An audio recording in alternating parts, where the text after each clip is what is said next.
Le vieillard Abdallah fut ravi de revoir le roi Beder. Sans avoir égard à sa qualité, il l'embrassa tendrement, et le roi Beder l'embrassa de même, afin que personne ne doutât qu'il ne fût son neveu. Quand ils se furent assis, « Eh bien, demanda Abdallah au roi, comment vous êtes-vous trouvé, et comment vous trouvez-vous encore avec cette infidèle, cette magicienne ?» Jusqu'à présent, reprit le roi Beder, je puis dire qu'elle a eu pour moi toutes sortes d'égards imaginables, et qu'elle a eu toute la considération et tout l'empressement possible pour mieux me persuader qu'elle m'aime parfaitement. Mais j'ai remarqué une chose cette nuit, qui me donne un juste sujet de soupçonner que tout ce qu'elle a fait n'est que dissimulation. Dans le temps qu'elle croyait que je dormais profondément, quoique je fusse éveillé, je m'aperçus qu'elle s'éloigna de moi avec beaucoup de précaution et qu'elle se leva. Cette précaution fit qu'au lieu de me rendormir, je m'attachai à l'observer, en feignant cependant que je dormais toujours. En continuant son discours, il lui raconta comment et avec quelles circonstances il avait vu faire le gâteau. Et en achevant, « Jusqu'alors, ajouta-t-il, j'avoue que je vous avais presque oublié, avec tous les avis que vous m'aviez donnés de ses méchancetés. Mais cette action me fait craindre qu'elle ne tienne ni les paroles qu'elle vous a données, ni ses serments si solennels. J'ai songé à vous aussitôt, et je m'estime heureux de ce qu'elle m'a permis de vous venir voir avec plus de facilité que je ne m'y étais attendu. »« Vous ne vous êtes pas trompé, » reprit le vieillard Abdallah, avec un sourire qui marquait qu'il n'avait pas cru lui-même qu'elle dût en user autrement. « Rien n'est capable d'obliger la perfide à se corriger. Mais ne craignez rien, je sais le moyen de faire en sorte que le mal qu'elle veut vous faire retombe sur elle. Vous êtes entré dans le soupçon fort à propos, et vous ne pouviez mieux faire que de recourir à moi. Comme elle ne garde pas ses amants plus de 40 jours, et qu'au lieu de les renvoyer honnêtement, elle en fait autant d'animaux dont elle remplit ses forêts, ses parcs et la campagne, je pris dès hier les mesures pour empêcher qu'elle vous fasse le même traitement. Il y a trop longtemps que la terre porte ce monstre. Il faut qu'elle soit traitée elle-même comme elle le mérite. » En achevant ces paroles, Abdallah mit 2 gâteaux entre les mains du roi Beder et lui dit de les garder pour en faire l'usage qu'il allait entendre. « Vous m'avez dit, continua-t-il, que la magicienne a fait un gâteau cette nuit. C'est pour vous en faire manger, n'en doutez pas. Mais gardez-vous d'en goûter. Ne laissez pas cependant d'en prendre quand elle vous en présentera, et au lieu d'en mettre à la bouche, faites en sorte de manger à la place d'un des 2 que je viens de vous donner, sans qu'elle s'en aperçoive. Dès qu'elle aura cru que vous aurez avalé du sien, elle ne manquera pas d'entreprendre de vous métamorphoser en quelque animal. Elle n'y réussira pas, et elle tournera la chose en plaisanterie, comme si elle n'eût voulu le faire que pour rire, et pour vous faire un peu de peur, pendant qu'elle aura un dépit mortel dans l'âme, et qu'elle s'imaginera avoir manqué en quelque chose dans la composition de son gâteau. Pour ce qui est de l'autre gâteau, vous lui en ferez présent et vous la presserez d'en manger. Elle en mangera, quand ce ne serait que pour vous faire voir qu'elle ne se méfie pas de vous, après le sujet qu'elle aura donné de vous méfier d'elle. Quand elle en aura mangé, prenez un peu d'eau dans le creux de la main et en lui jetant au visage, dites-lui « Quitte cette forme et prends celle de tel ou tel animal qu'il vous plaira. Venez avec l'animal, je vous dirai ce qu'il faudra que vous fassiez. » Le roi Beder marqua au vieillard Abdallah, en des termes les plus expressifs, combien il lui était obligé de l'intérêt qu'il prenait à empêcher qu'une magicienne si dangereuse n'eût le pouvoir d'exercer sa méchanceté contre lui. Et après qu'il se fut encore entretenu quelque temps avec lui, il le quitta et retourna au palais. En arrivant, il apprit que la magicienne l'attendait dans le jardin avec une grande impatience. Il alla la chercher, et la reine Labe ne l'eut pas plutôt aperçue qu'elle vint vers lui avec grand empressement. « Cher Beder, lui dit-elle, on a grande raison de dire que rien ne fait mieux connaître la force et l'excès de l'amour que l'éloignement de l'objet que l'on aime. Je n'ai pas eu de repos depuis que je vous ai perdu de vue, et il me semble qu'il y a des années que je ne vous ai vu. Pour peu que vous eussiez différé, je me préparais à vous aller chercher moi-même. »« Madame, reprit le roi Beder, je puis assurer votre majesté que je n'ai pas eu moins d'impatience de me rendre auprès d'elle. Mais je n'ai pu refuser quelques moments d'entretien à un oncle qui m'aime, et qui ne m'avait pas vu depuis si longtemps. Il voulait me retenir, mais je me suis arrachée à sa tendresse pour venir où l'amour m'appelait. Et de la collation qu'il m'avait préparée, je me suis contentée d'un gâteau que je vous ai apporté. Le roi Béder, qui avait enveloppé l'un des 2 gâteaux dans un mouchoir fort propre, le développa, et en le lui présentant. « Le voilà, madame, ajouta-t-il, je vous supplie de l'agréer. »« Je l'accepte de bon cœur, répartit la reine en le prenant, et j'en mangerai avec plaisir pour l'amour de vous et de votre oncle mon bon ami. Mais auparavant, je veux que pour l'amour de moi, vous mangiez de celui-ci que j'ai fait pendant votre absence. » « Belle reine, lui dit le roi Béder en le recevant avec respect, des mains comme celles de votre majesté ne peuvent rien faire que d'excellent, et elle me fait une faveur dont je ne puis assez lui témoigner ma reconnaissance. » Le roi Béder substitua adroitement à la place du gâteau de la reine l'autre que le vieillard Abdallah lui avait donné, et il en rompit un morceau qu'il porta à la bouche. « Ah, reine, s'écria-t-il en le mangeant, je n'ai jamais rien goûté de plus exquis. » Et comme ils étaient près d'un jet d'eau, la magicienne, qui vit qu'il avait avalé le morceau et qu'il en allait manger un autre, puisa de l'eau du bassin dans le creux de sa main, et en la lui jetant au visage. « Malheureux, lui dit-elle, quitte cette figure d'homme et prends celle d'un vilain cheval borgne et boiteux. » Ces paroles ne firent pas d'effet, et la magicienne fut extrêmement étonnée de voir le roi Béder dans le même état et donner seulement une marque de grande frayeur. La rougeur lui en monta au visage, et comme elle vit qu'elle avait manqué son coup. « Cher Béder, lui dit-elle, ce n'est rien, remettez-vous, je n'ai pas voulu vous faire de mal, je l'ai fait seulement pour voir ce que vous en diriez. Vous pouvez juger que je serais la plus misérable et la plus exécrable de toutes les femmes si je commettais une action si noire. Je ne dis pas seulement après les serments que j'ai faits, mais même après les marques d'amour que je vous ai données. »« Puissante reine, répartit le roi Béder, quelque persuadé que je sois que votre majesté ne l'a fait que pour se divertir, je n'ai pu néanmoins me garantir de la surprise. Quel moyen aussi de s'empêcher de n'avoir pas au moins quelque émotion à des paroles capables de faire un changement si étrange. Mais madame, laissons là ce discours, et puisque j'ai mangé de votre gâteau, faites-moi la grâce de goûter du mien. » La reine Labe, qui ne pouvait mieux se justifier qu'en donnant cette marque de confiance au roi de Perse, rompit un morceau de gâteau et le mangea. Dès qu'elle l'eut avalé, elle parut toute troublée, et elle demeura comme immobile. Le roi Béder ne perdit pas de temps.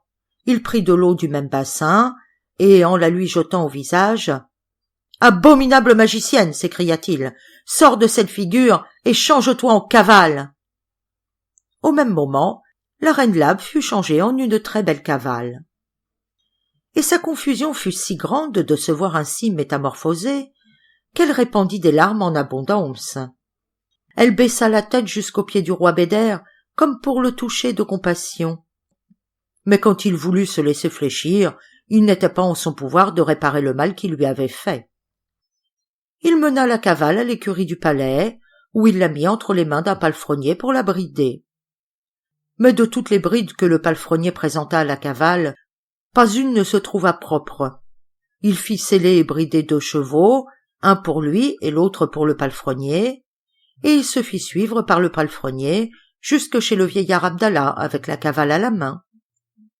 Abdallah, qui aperçut de loin le roi Béder et la cavale, ne douta pas que le roi Béder n'eût fait ce qu'il lui avait recommandé. « Maudite magicienne !» dit-il aussitôt en lui-même avec joie. « Le ciel enfin t'a châtié comme tu le méritais. »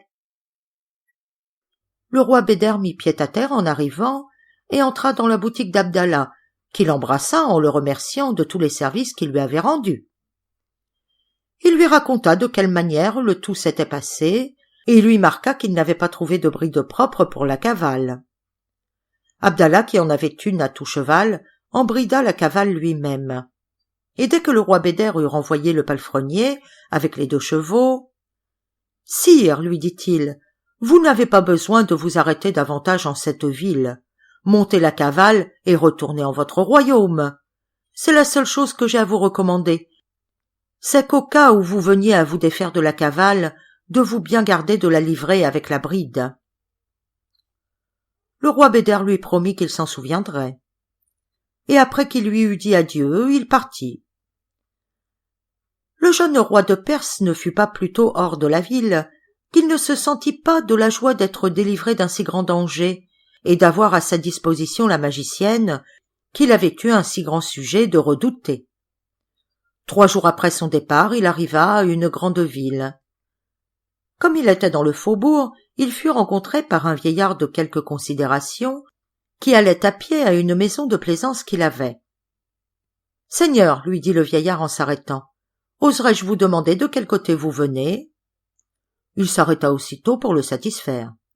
Et comme le vieillard lui faisait plusieurs questions, une vieille survint qui s'arrêta pareillement et se mit à pleurer en regardant la cavale avec de grands soupirs. Le roi Béder et le vieillard interrompirent leur entretien pour regarder la vieille, et le roi Béder lui demanda quel sujet elle avait de pleurer.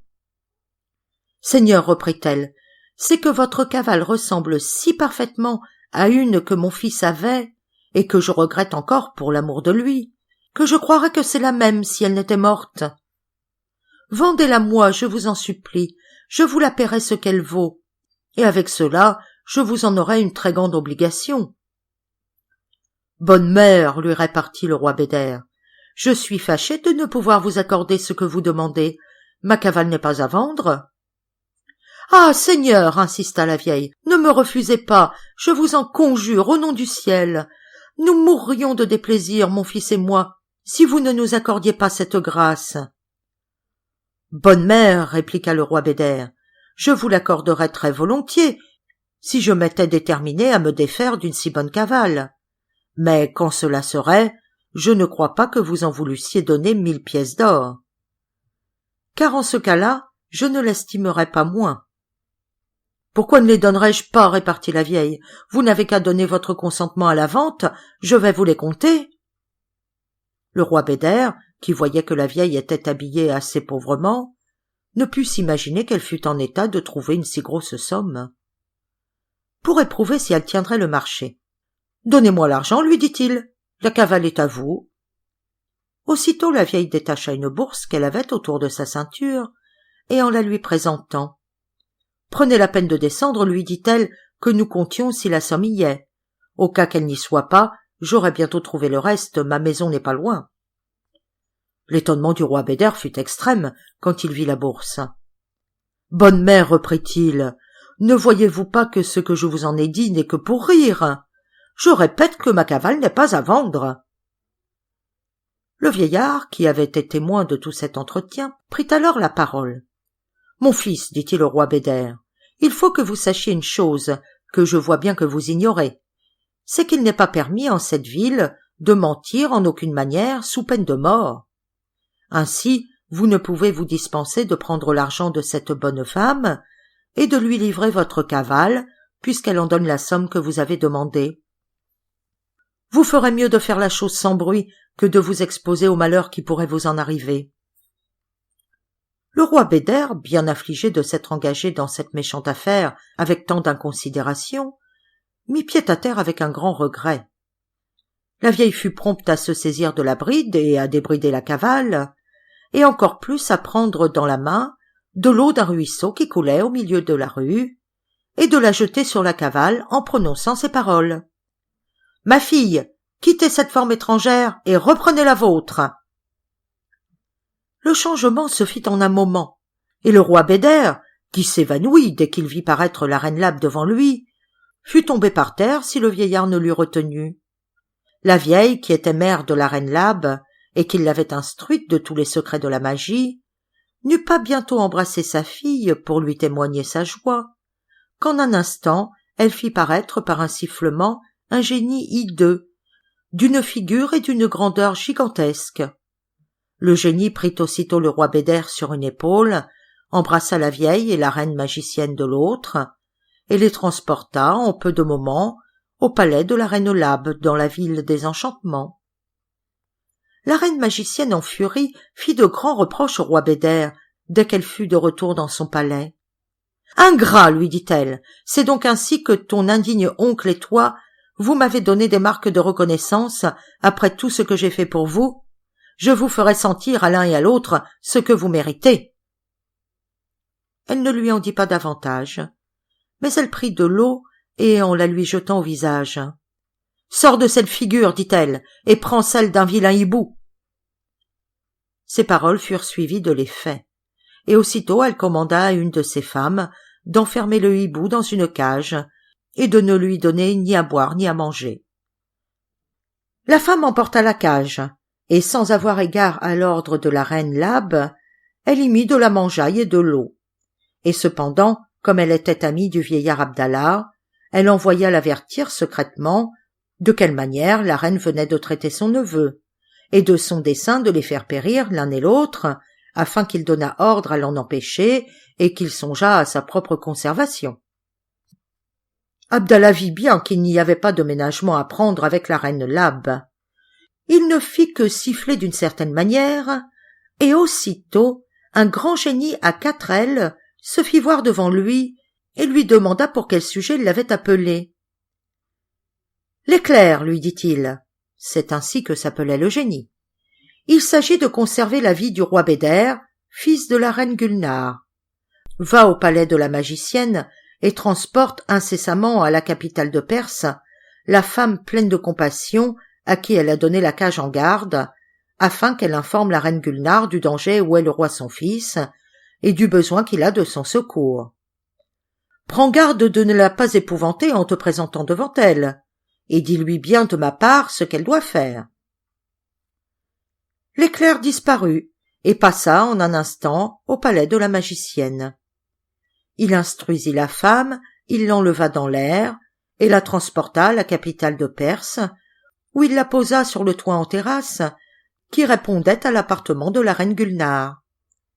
La femme descendit par l'escalier qui y conduisait, et elle trouva la reine Gulnare et la reine Farach, sa mère, qui s'entretenaient du triste sujet de leur affliction commune.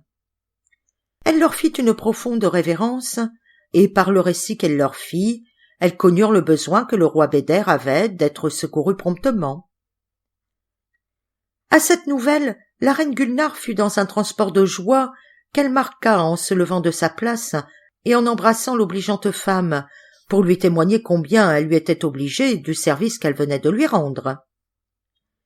Elle sortit aussitôt et commanda qu'on fît jouer les trompettes, les timbales et les tambours du palais, pour annoncer à toute la ville que le roi de Perse arriverait bientôt. Elle revint et elle trouva le roi Saleh, son frère, que la reine Farach avait déjà fait venir par une certaine fumigation. « Mon frère, lui dit-elle, le roi votre neveu, mon cher fils, est dans la ville des enchantements sous la puissance de la reine Labe. C'est à vous, c'est à moi d'aller le délivrer. Il n'y a pas de temps à perdre. »